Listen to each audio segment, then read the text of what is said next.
So welcome to the Global Discussion, discussions with creatives, leaders and thinkers. I'm Simon Hodgkins and I'm delighted to be joined by Ulli Appelbaum. Ulli, it's great to have you here on the podcast.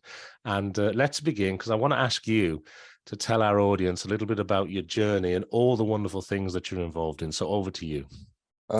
First of all, Simon, thanks for having me. Pleasure to talk to you, and an honor to be on your podcast. My name is Ulli Appelbaum. As you can hear very clearly, I'm of German origin. The way I look at myself is like a German-born but international outlook in life, because I was born in Cologne, Germany, but then spent the first 10 years of my life in Africa, the next 12 years of my life in Brussels, in Belgium. Went to get my bachelor degree at a university in Belgium, but then did a master degree in Paris, Oxford, and Berlin. So I'm this type of person. I don't know if you can relate to that. I'm more comfortable being a foreigner in an environment than being a national in my own country. And that is something. I moved to Germany for the first time when I was 25.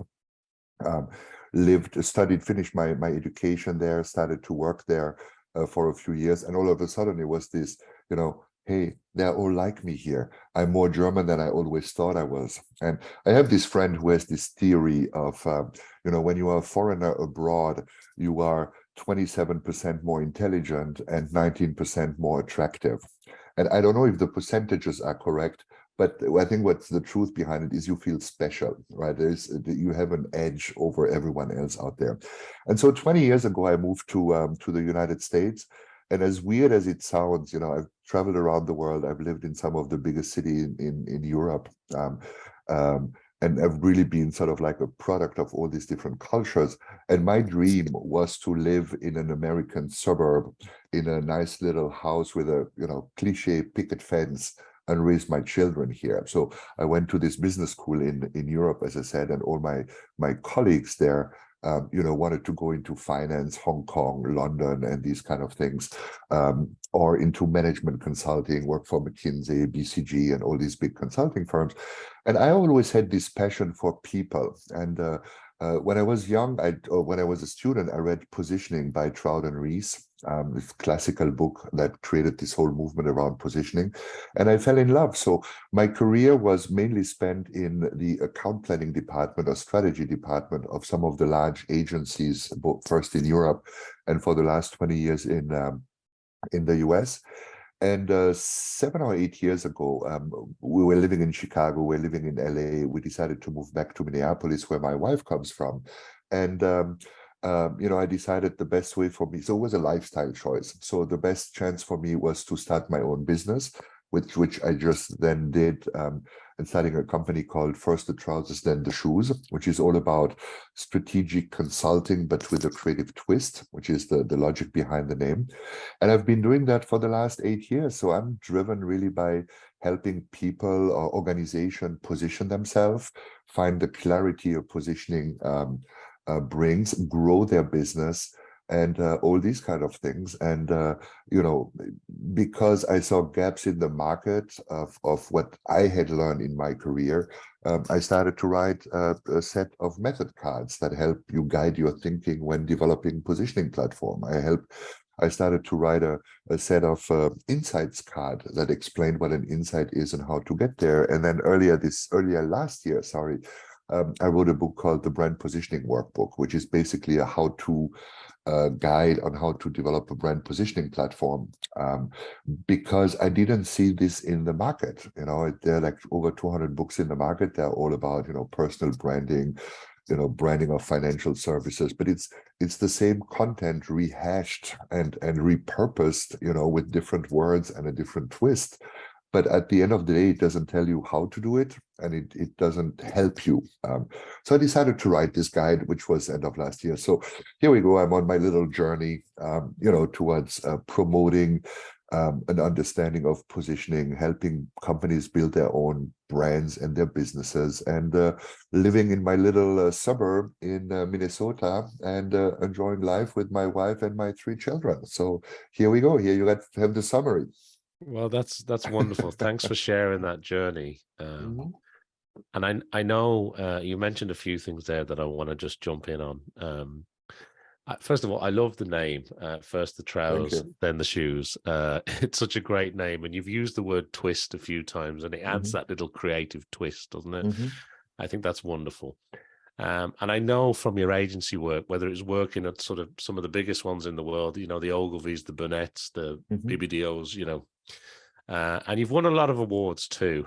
So I Hmm. do want people to know that, you know, you've Appreciate that. contributed to 7 Effies, you've been, you know, the Advertising Research Federation, Ogilvy Award, you know, so you've got an awful lot of credibility when it comes to working for those. I think you mentioned Wrigley, but I Hmm. know you've done work with Harley Davidson, Hmm. Hallmark, Procter and Gamble, Nestle, Chrysler, you know, some of the biggest brands in the world Hmm.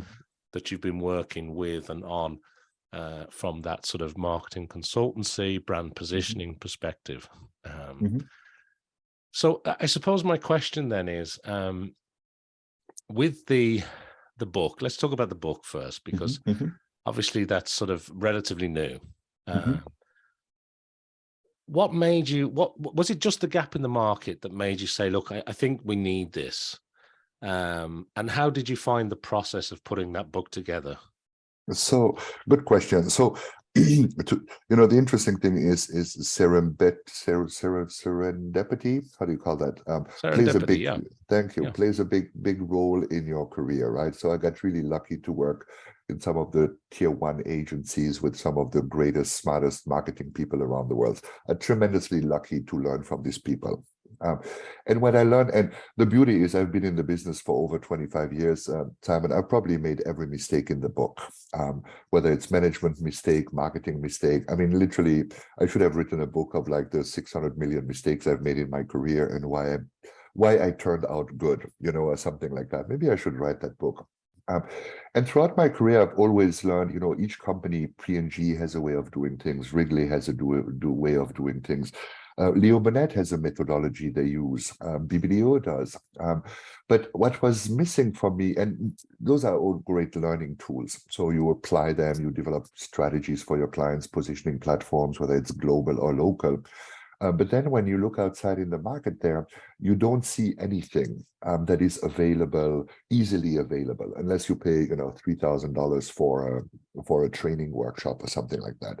And so when I started my consulting business, as I mentioned earlier, when we moved back to Minnesota, I first developed the cards because this is a methodology. 20 or so years ago, I had this insight that there are patterns in different categories and in different countries that are very similar. And if you understand these patterns and use them to develop your own positioning platforms, you basically benefit from 100 years of marketing intelligence and marketing law. You don't have to reinvent the wheel every single time. So this is a methodology I'd been using and fine-tuning over the last 15 years in my career. And then when I started my own business, I thought, okay, I need a trick to reach out to potential customers, which, for me, were marketing directly. It'd be great to send them a little something they can keep on their desk. And the truth is, initially, I had all this content, Simon, available for free on my website. Was a long copy, a lot of the content, because at the time it was very much about, the open economy, the sharing economy, share your knowledge, it's going to come back to you. The problem is when I did that, the world switched to mobile. Right. So from sitting in front of your computer, leading long copy, you're sitting in the bathroom on your phone, absorbing nuggets of information, and no one really wanted to read the content. So I decided to translate that into these method cards, which I could send to potential clients. And then it wasn't meant to be a product that I sell. It was meant to be a marketing tool that I used. But then friends of mine started to reach out to me and said, hey, can you send me one? Which at first is fantastic for the ego. But then you realize my friends are in Europe, my friends are in Asia, and shipping costs were $30 every time for each package. So after like 10 requests, I was like, okay, I'm going to go broke sharing this know-how with my friends. Something is wrong in my business model. So I decided to put them online. And then very quickly, I started to sell them on Amazon. and they're doing pretty well. But what I always felt was the cards are a great tool to trigger your thought process, and they're all rooted in the same methodology based on 1,200 case studies. So what I think is very rigorous, very useful. But what I felt was missing was okay, so I don't explain really, except for, a short summary on one of the cards, how to use the methodology, what the logic behind this process is. So COVID hit 2 years ago, my business crashed overnight. So I decided, okay, what do I do to keep myself busy and to add value to my business? So that's when I decided, okay, the cards are now 5-6 years old. It's more than time to write the book to explain how the cards work. So that's exactly what I did. And the beauty is the book was extremely well received, but the side benefit is the cards are selling like buns. Because of course I promote the cards in the book. So a lot of people who read the book said, "Ooh, I would like the cards." And the writing process, and sorry, these are long answers, Simon, but the writing process was really capturing all my knowledge. And I ended up with 600 pages, and I was like, that's complete BS. No one is going to read that. And then for me, the aha moment really came when I identified, and this 600 pages is your experience, is your case studies, is what you have learned, is your rambling, is all these, when the kids are in bed, you have a glass of beer and drink that, have your mind flow, and you just write down everything that's coming down. And then, as I said, 600 pages wasn't realistic. So once I identified the red thread of my story in the book, then I started to chop out everything that wasn't aligned with this story or reinforced. So this became fairly easy. It became fairly easy, actually. And then I reduced the 600 pages after a few glasses of additional beer to 120 or something like that.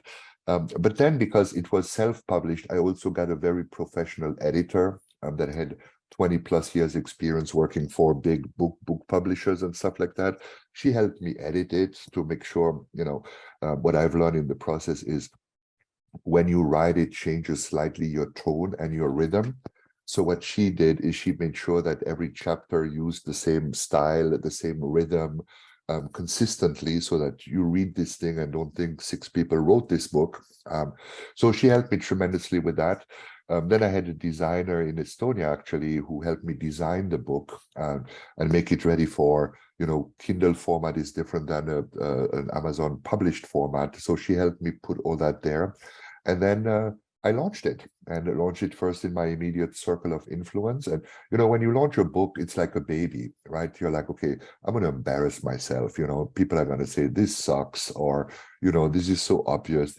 So there's a lot of emotions associated with that. But when I started to get positive reviews, and when people started to reach out to me and telling me how helpful they thought the book was, I built confidence.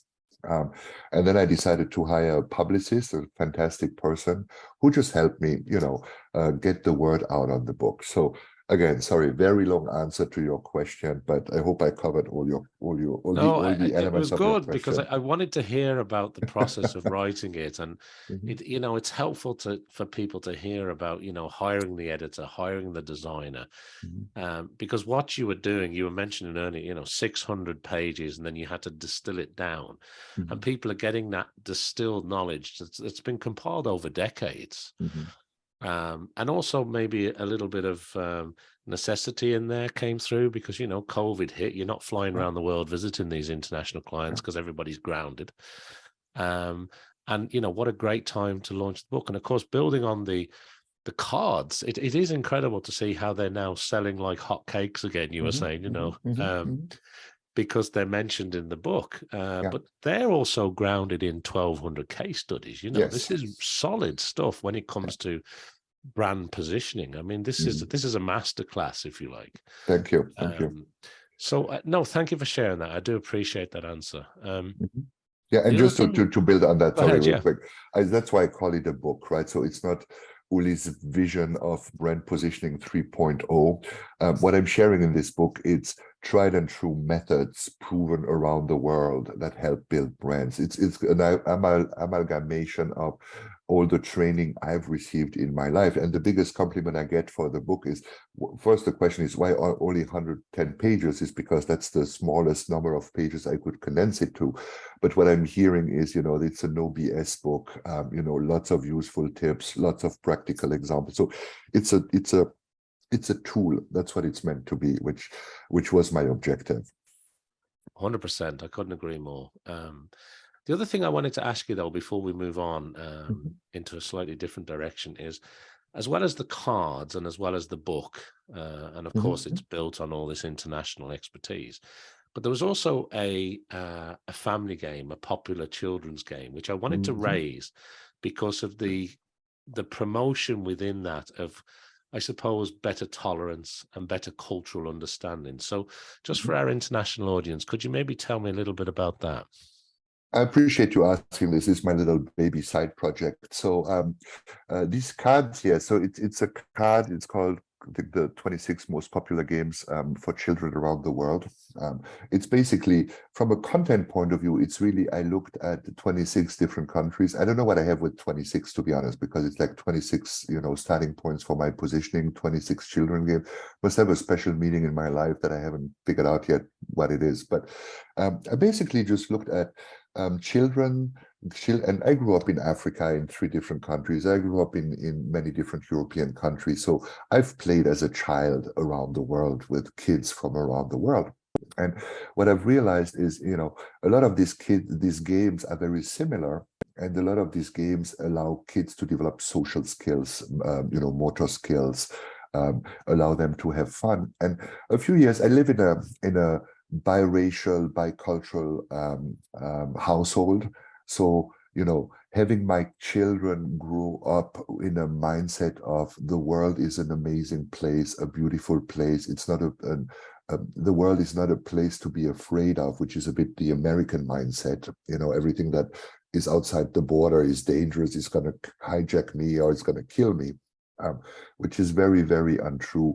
So instead of, making my little post on social media promoting cultural diversity and tolerance and all this stuff, I decided to produce this game.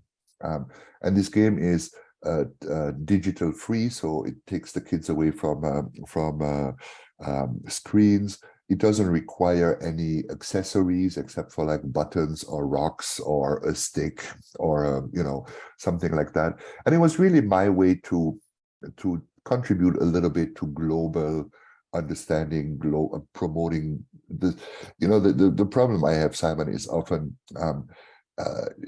we speak a lot about inclusion, especially here in the US, but the truth is it's more exclusion. And I've learned cultural diversity is something worth celebrating. I can learn something from someone in Ireland. I can learn from something in Zimbabwe. This diversity is what makes us interesting and richer and makes us better people. It's not about, oh, I live in the US, I'm an American. I'm very inclusive of Irish people. You know what I mean? No, I'm not inclusive at all. I want to see what makes you different, and I want to learn from this difference. So anyway, long answer again to your question is promote this for the sake of my children. And these cards, I have them also on Amazon, but I usually just promote them in November, December around the holidays. And all the money I make out of that, I give this to charity. So it's really my little baby side project. That I've decided one day, maybe because I spend so much time thinking, in my work, I also like to do things, so produce things. So whether it's the positioning cards or the kids cards or the book, I like to create something tangible, so I can put a weight on my brain, basically. Yeah, I love that, and a wonderful thing to do. So thank you for sharing that. And you said something there that really resonated with me, because you spent an awful lot of your time thinking. And people often forget that to be really creative, or to get a message to really cut through, or to position a brand, it takes a lot of brain power. It takes an awful lot of thinking. And I love the fact, though, that with this, an inverted commas, side project, you're able to produce something tangible, Yes. like a physical product. It's almost like an outlet for That's that right. side of the creativity. And that's exactly right. And I suck at drawing, at painting. Writing is even though I write a lot, it's a very painful process. So it's not something where I get fulfilled creatively. But working, with a printer in China and a designer in Macedonia using Alibaba to create something, that I can sell on Amazon. I suck at mechanics as well. So that's for me, call it like the default doing thing with the things I'm familiar with and I'm comfortable with. No, that's wonderful. And I know you wrote, like, for, I think it's 4 or 5 years you're involved with writing for the Huffington Post, and you're involved with the Forbes Business Council, and there's lots of different areas. The other one that springs to mind is the American Marketing Association as well. So it's great that you're sort of condensing and distilling all of that information in the workbook. So I'd encourage people to go and seek that out online. We'll cover a little bit of that at the end. The other thing I wanted to ask you, though, just changing gears a little bit, if I can, when you look back throughout your career, now it could be back as far as your childhood, or it could be something, that happened last week. But when I ask you about people that you admire or people that have inspired you, or maybe it's a character trait, I'm not sure. But what springs to mind, Ulli, when I ask you that question? Two things, two people come to mind when I think about the 20 years that really stand out to me. So number one is when I was a teenager, I was very much into Aikido. I was fascinated by the Japanese culture, and Aikido is a Japanese martial art. It's not an offensive art, so there is no competition and stuff like that. It's really absorbing your enemies or your assailant energy and play it back to him. Beautiful, beautiful martial art. But one thing that really inspired me was my sensei at the time, my master, which a lot of people react negatively. What you call someone master? It's like, yes, in martial arts you do, and you show the respect to this person. And this man was a man from Tunisia, an Arab from Tunisia. And I wouldn't say he was a second father, but he taught me so much. And I think the fact that he was from Tunisia, that he was, North African, that he was from a different religion than me, but that he brought us into his world and taught us so many things. And then, he facilitated a couple of training camps in Tunisia where we all went, where he introduced us to his family. It's such an, it was 14, 15, 16, had such a tremendous impact on me. Again, coming back to a point I made earlier of like, celebrating our differences is like, being welcome in someone's home and having this person's mother force feed you and force, because you don't go into a home, into a Mediterranean household, whether it's North Africa or Greece or even Israel, without the mom forcing you to eat, without the mom forcing you to drink. But had such an impact on me that was very profound. And on a more business level, and I have to look up his name because that's my weakness, is it's the founder of Chobani in the US, an immigrant, typical immigrant story. And his name is Hamdi Ulukaya. I don't know if I pronounce his name correctly, but I think he's of Turkish origin.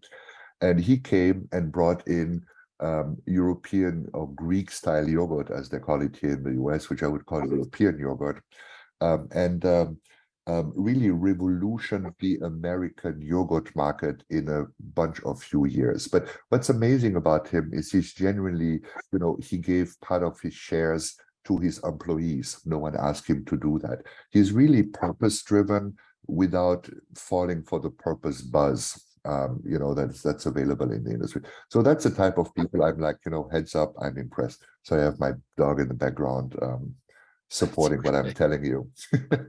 He obviously agrees. And listen, they're two great examples. Thank you for sharing that, Ulli. Building on that again, when it comes to advice, you obviously impart a lot of advice and wisdom to clients, etc., around the world. Is there a bit of advice that you constantly find yourself sharing, whether it's with those, Fortune 500 companies, or has there been any advice that you've received along the way that really stays with you, that you still call on today, that you think was great advice? There's an advice that I follow on daily.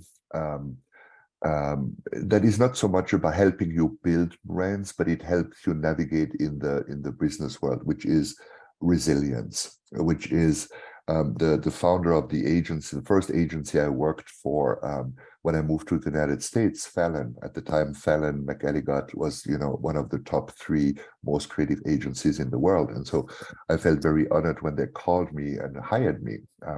And Pat Fallon was a gentleman, very unassuming, very powerful. Like I would describe him like water. It's not fire that gets into a room and lights everyone up, but it's water. When water infiltrates, it's actually more has a bigger impact on you than fire. It's because it spreads slowly. You don't really notice it until you're like completely surrounded by it, and you're like, wow.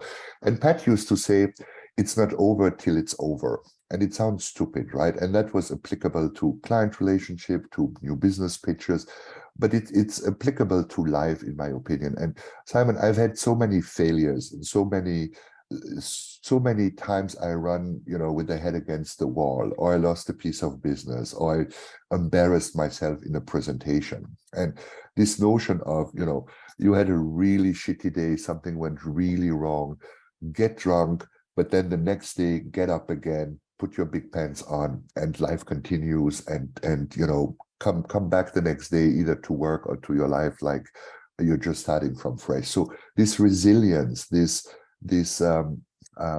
perseverance is something I see daily in my life, and I've launched products that failed.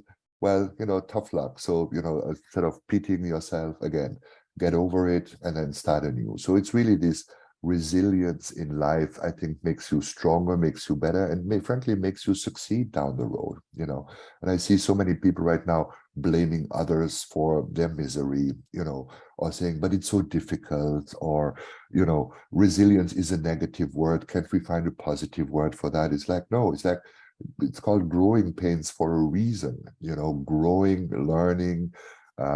It's a painful process. And but the ability to get up every day and say, yesterday I suck, but today I want to shine. This mentality is really hard to get.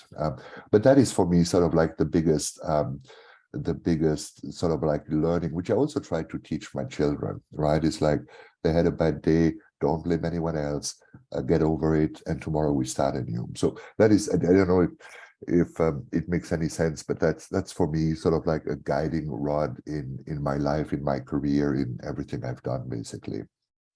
I absolutely love that. Thank you for sharing that. And it's great as well. You mentioned Pat Fallon there, and I haven't thought about Pat for a long time, but he was originally a Leo Burnett's man.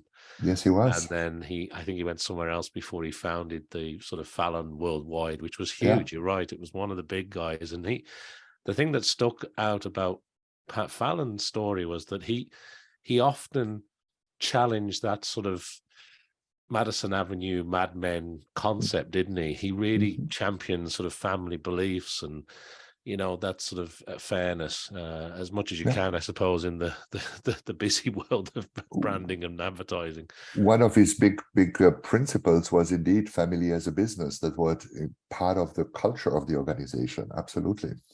Yeah, no, that's great. Thank you so much for sharing that. And he could have been one of the people I mentioned that inspired me in my career. I forgot about that, but I was more on the international outlook. But Pat was definitely a tremendous influence as well in my career and the way I do business, frankly. Yeah, 100%. As we record this, obviously you've got plans ahead. You have the book out. You're obviously promoting the book, and you've got the cards, and you've got the business elements that you're involved in. But how do you plan your year ahead? Do you work in 3 month cycles, 6 months, 12 months? What are you hoping to achieve as we go forward this year? The way I operate, Simon, is typically I set myself a vision for 2023, which usually I only achieve half of what I set myself to achieve. But that's already plenty. And I try to be disciplined, but for me, it's like riding. It comes from an impulse almost. So I know what direction I'm headed, but I know that my inner sort of like impulses will get me there when I'm ready to get there. So, I joined the Forbes Council, so that gives me the opportunity to write. So I've been sitting on an article idea for a week and a half now. And while at first this might sound counterproductive, I know that maybe tonight, maybe in a week, I'll sit down at my computer and within an hour, I'll have written this article. So I know this is going to happen. Another thing I want to do is continue to promote this positioning methodology. And one thing I'm looking into right now is online courses. So, I'm in the state of investigating what are the platforms out there that I can use. How can I record this? How can I make this interesting? So it's like a slow learning process. And then eventually, probably in February or March, or maybe even April, it's going to hit me. And then I want to spend a weekend recording this and making it happen. Another big thing is I want to expand my business to Europe. I do around 10-15% of my business in Europe, but I would like this to be 40-50% because my parents are still there. My kids, I want them to, they're half European by birth. I want them to discover Europe and get exposed to Europe. So that's more I'm not like the person who gets up every morning at 5 o'clock, goes to the gym for 30 minutes and then say, okay, here are my 12 steps I want to go through, very disciplined during the day. I accept my rhythm, right? And sometimes I'm procrastinating, but I know that then I'm going to have a period of 2, 3, 4 days where I'm going to be extremely focused and extremely productive. And I just wait until it comes back. I don't try to push it or force. I've learned, I'm now 55. I've learned how I work. I've learned how I'm the most productive. And I've also learned not to resist. If I decide to go for a walk on a motorcycle ride, I don't feel bad about it because I know that somewhere down the curve, productivity is going to hit me again, and I'll be able to produce what I want to produce. So that's how I plan my cycles. I have a vision, what I want to achieve, to keep it in mind, and it's actually printed out here on the side of the computer. And then I know I'm going to stumble into whatever I set myself to achieve when I'm ready to stumble. If probably very unmanagerial, but that's just the reality of how I operate. Spoken like a true creative, Ulli. I'd expect nothing less. So, okay, so look, before we run out of time, I want to give you the opportunity, if there's anything else that I haven't mentioned, or if there's anything else that you want to bring to the attention of our international audience, please do. But I also want to give you an opportunity to share, if people want to find out about the book, find out about the cards.